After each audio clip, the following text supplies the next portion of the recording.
Новинарот Бранко Тричковски повторно со нов невообичаен статус. Што ќе се случи ако Христијан Мицкоски умре?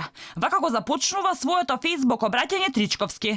Дел од социјалните мрежи веќе реагираа дека ваквите постови се класично ширење на говорна омраза.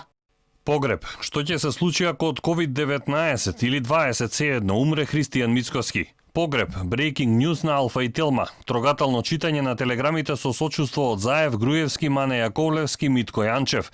Ненадоместлива загуба, нека почива во мир. На ваквите пишувања веднаш реагираше лидерот на ВМРО од ДПМН. Тој за ваквите статуси го обвини Заев. Ах бре Заев, до тоа дереже дојде работава да ми праќаш пораки преку неформалниот гласноговорник Тричковски. Покрај тоа што секој ден преку прескапо платените алатки се шират невистини, клевети кон мене, сега дури предскажуваат смрт.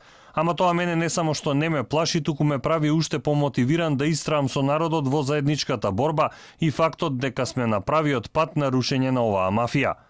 Побаравме одговор од МВР, дали ќе превземат нешто за пишувањето на Тричковски, но оттаму не добивме конкретен одговор. Само кратка информација, која е процедурата.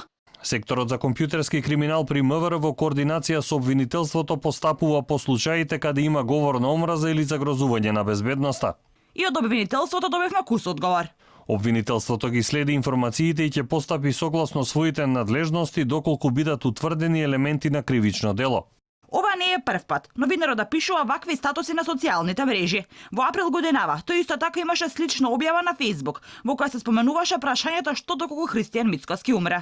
Тогаш од МВР до обвинителството поднесоа кривична пријава против Тричковски, но од тогаш до сега поминаа 6 месеци, а одговорот од обвинителството е дека предметот е во предистражна постапка по поднесената кривична пријава и се превземаат дејствија за утврдување на фактите.